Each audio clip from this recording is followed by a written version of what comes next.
どうも、日本語で喋りましょうの岡戸です。このポッドキャストでは自然な日本語でいろんなテーマについて話しています。このエピソードのスクリプトを読みたい人はぜひパトレオンをチェックしてください。よろしくお願いします。今日はスペシャルゲストに来てもらってます。この方です。どうぞ。木村です。はい。今日もね、木村さんにゲストに来てもらっていろいろ話していきたいんですけど、今日のトピックは うん。SNS で見る日本についてです。はいはいはいはい。まあ、最近ね、インスタグラムとか、TikTok とか、YouTube とか、いろんな SNS でね、日本の動画とか写真を見る人が増えてると思うから、うん。実際の日本と SNS で見る日本と違いがあるのかどうかについていろいろ話していきたいと思います。はい。で、パッと思いつく SNS で人気の日本のコンテンツといえば、コンビニの商品紹介とか、日本のうん。アニメとか漫画についての話とか、日本食についてとか、日本の街の綺麗さについてとか、いろいろあると思うんだけど、木村は結構こういう日本の SNS、日本についての SNS の投稿とかビデオとかよく見る。よくではないけど、たまに見るね。うん。特あにね、コンビニの、おにぎりとか、サンドイッあ、うん、チについてのやつを、食べたいなと思って見始めたら、どんどん、うん、出てきてさ。うん。そうそうそうそう。それは特に見るかな。そうだよね。結構よく俺が見るのは、日本のコンビニのサンドイッチ、はいはい。そうね。セブンイレブンのね、卵サンドがすごい人気だけど、あうん。れ実際に木村食ったことある？ あるよ。もう帰ったら毎回食べるよ。じゃああれは SNS で言われてる通りに美味しいうん。と思う？美味しい。あ、本当に？うん。うん、あれ俺ちょっと言い過ぎじゃないかなって思うけど、そんなことないかな。そうね。いや、でもこの地、今、オーストラリアで住んでるけど、うん、あんなね、ふわふわの食パンで、うん、ね、黄身がしっかり入ってるから、黄色いさ、うん、卵のサラうん。ダっていうか、あれはあんま、なんだろう、実現できないんじゃない？こっちで見ないよ。あ、そうか。普通のサンドイッチ買っても、ああいう日本のコンビニの卵サンドみたいなサンドイッチはないか。うん。あれはすごいと思う。あ、そうか。それで言うとあれか、日本独特の味というか、あんまり海外では食べれないから、それもあって人気なのかな。そうかもね。俺も家で、実はあまりに作ってみようと思ったけど、うん。やっぱあんな風にはならなかった。あ、そうなんだ。なんか結構簡単そうだけど、そんなことないんだね。うん、結構ね、多分試行錯誤して、コンビニも作ってると思うよ。うんうん、確かにそうだよね。結構、特に俺のイメージ的に、セブンイレブンがそういう食べ物系頑張ってるイメーうん。ジあるから、結構美味しい食べ物多いよね。美味しいよ。しかも、ね、おにぎりとかサンドイッチだけに関わらずさ、うん。あの、冷凍の食品、セブンイレブンが出してる冷凍食品とかさ、うんうん。カレーうんうとかさ、んハンバーグとか、うん。うん。めちゃめちゃ俺好きでさ、ああ、美味しいよね。美味しい。レベルあー、美高い。味しいし楽だしね、あれね。そうそあとはさ、SNS とかでさ、日本のアニメとか漫画について話してる人いるけどさ、う。うん。実際の日本でのアニメ漫画人気とインターネットのアニメ漫画人気との差ってあると思う？差はあると思う。うん、あ、本当に？実際はそんなに人気はないと思うってこと？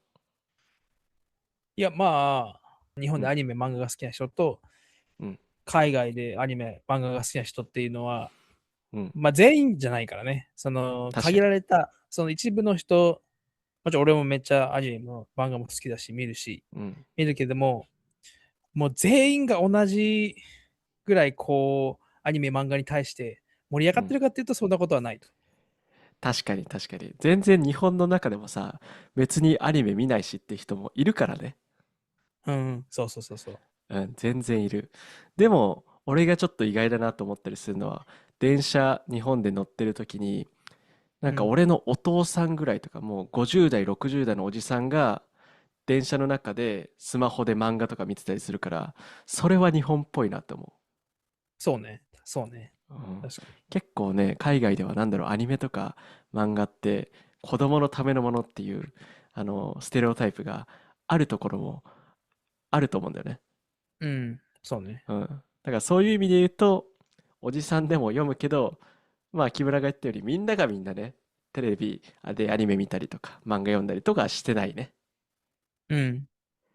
うんうん。そうね。あとよく見るさ、SNS で日本の街めっちゃ綺麗って言ってるけどさ、それは実うん。際日本の街綺麗だと思う？綺麗だと思うけど、うん。そんな言うほどでもないかなって俺は思う。確かに。いや、俺ももう、うん。特に東京ね。特にね。まあ東京うん。別にね、ゴミ落ちてるとか落ちたりするからね。そうそう。渋谷とかさ、結構混んでるところが行くとひどいよね、ちょっと。うんうんうん。そうそうそううん。そう。で、特になそう。んかね、大きいイベントとかがあった次の日とかさ、結構うん。ゴミ落ちてるよね。そうね。なんかルうん。ールがしっかりしているところではみんなしっかりするけど、そう、そうそそれこそそのハロウィンの次の日とか、う。うん。金曜日の夜うん。とか、結構ゴミとか落ちてると思うよ、俺は。確かに。確かに。なんかもともとすごい綺麗なとことかだと、あんまりゴミ捨てる人いないんだけど、一回誰かがこう捨て始めちゃうと、なんかうん。もう、あ、いいのかなと思って他の人も捨てちゃうみたいな感じがあるから、なんか結構差があると思う。すげえ綺麗なところはめっちゃ綺麗なんだけど、うん。一回こうそうね。汚れ始めると、なんかどんどんどんどんこう汚くなっていくっていうイメージがあるから、うん、SNS でね、日本はどこでも綺麗ですみたいな投稿はあるけど、実際は特に都市部はそうでもなかったりするね。うん。一個、なんか思いついたというか、さ、うん、コンビニのトイレとかでさ、うん、張り紙が貼ってあって、うん。いつも綺麗に使ってくれてありがとうございますとかさ、いつあ、も、あるね。綺麗にご利用いただきありがとうございますって書いてあるのはさ、うん、なんかおかしい。初めて使う人からしたらさ、うん。なんだこれと思うと思うんだよね。だって初めてそうね。使うのにさ、うん、いつも使ってないしさ。でもこれっうん。てすごいも自然と、綺麗に使わなきゃって思わさうん。れてる。確かに綺麗に、確かに。だから、そういうふうにこう、刷り込ませるというか、うんうんうあ ん。なんかそプレッれがうまい。シャーをかけてるんだよね。そうそうそう。汚しちゃいけうん、ないっていうふうに思うから、綺麗うん。に使うんでね。で、それがこうそうね。続くと。そう。うん。綺麗に使ってくださいじゃなくて、みんなもう綺麗に使ってますから、あなたももちろん綺麗に使いますよね。みたいなことだそう、よね。そうそうそうそうそうそうそう。それがうん。うまい、確かにね。日本は。うん。確かに確かに。もうこれが当たり前になっているっていう感覚だよね。そうそうそうそうそう。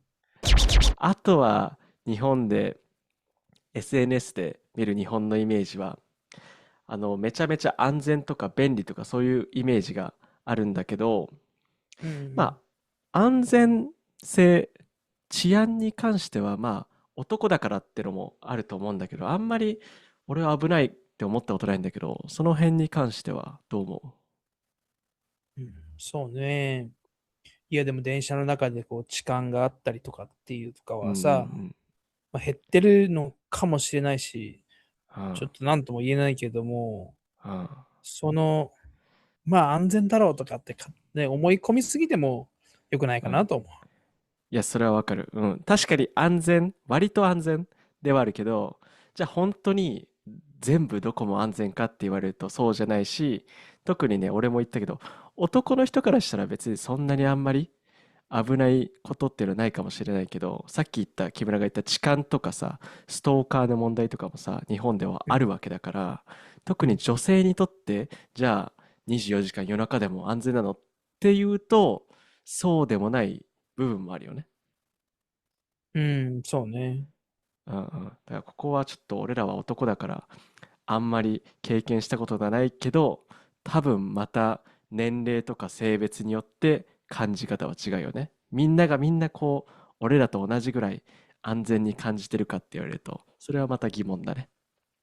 そうそう。だから例えば自分のカバンのチャックを閉めてなかったから、そこからなんかうん。財布が出てて、うん。ね、誰かいい人がね、チャック開いてますよ。カバンのチャック開いてますよとか、押してくれる場合もあるけどさ、うん。もしかしたらそのチャック開いてるの見て、そこから財布パッと取っちゃう人もいるかもしれないしさ、そうね。そうわそうそう。かんないからね。それは。わかんない。日本にもうん。犯罪は存在するからね。別にうん、犯罪がないわけじゃなそうそうそいから、うん、そこは普通に気をつけた方がいいね。う。うん。変にうん、安心しちゃうのは良くないと。確かに確かに。で、あとは日本はすげえ便利っていうイメージも SNS でかなり言われてると思うけど、実際日本って便利だと思う？便利だと思う。例えば公共交通機関とかのところではうん、便利だと思うけど、うん、その、そう、だから、まあ実際、住むのと、旅行で来るのは違うからさ。まあ住むとなったらまたいろいろと大変な手続きがあるだろうし。そうね。旅行してたらそこら辺は見えないけど、やっぱり住んだら日本ってまだこんなに紙ベースで手続きしてるのとか、オそう、ンラインの手続きが全そうね。然できないとか、あるからね、うん。全然。その、ハンコとかさ。うん、あ、確かにうん。ね。うん。うん。いや、本当にハンコなんてね、必要なのかなって思っちゃうよね。そうそう。ハンコが欠けちゃったりとかするとちょっと大変だったりするね。銀行口座のさ、うんうんう開ん。設とか、まあなんか更新とか。そうね、効率悪いよね。うん。だからその辺はもっとなんかね、うまい方法がある気がするんだけどね。うんうんうん。うん、やっぱり SNS っていい部分だけ見せることが多いと思うんだけど、やっぱり今日話したようになんか悪い部分も意外とあって、まあ、もちろんいい部分はね、日本の文化をこうやっていろんな人にね、世界中の人に紹介できたりさ、海外の人が日本に興味を持ってくれたりとか、そういういい部分があるんだけど、やっぱりうん。デメリットとしてはこういういい部分だけ広まっちゃって、今日話した大変な部分が全然知られてないとかさ、やっぱり うん。SNS のこの二面性っていうか、いい面悪い面どっちもあるよなって感じるよね。そうね。そうね。うん。まあ、だからこそ SNS で日本について見たりとか、まあ、日本についてだけじゃなくていろんなね、情報を見るときにいろんな視点からこう情報を捉えることが大事だなって今日ちょっと実感したね。うん。大事。うん、それは。そうね。はい。ということで今日は SNS で見る日本について話してみました。皆さんは SNS で見る日本についてどう思いますか？ぜひコメント欄で教えてください。それから今日の話を聞いて少しでも面白いと思ったら、ポッドキャストのフォロー、YouTube の高評価とチャンネル登録、ぜひよろしくお願いします。それじゃあ最後まで日本語で喋りましょう。聞いてくれてありがとうございます。今日話した内容の振り仮名と英語訳、重要単語リスト付きのスクリプトを読みたい人は、リンクに載っているパトレオンのサイトをぜひチェックしてみてください。そこで話してほしいテーマもリクエストできるので、どしどしメッセージを送ってください。それでは皆さん、さようなら。さよなら。この番組はご覧のスポンサーの提供でお送りしました。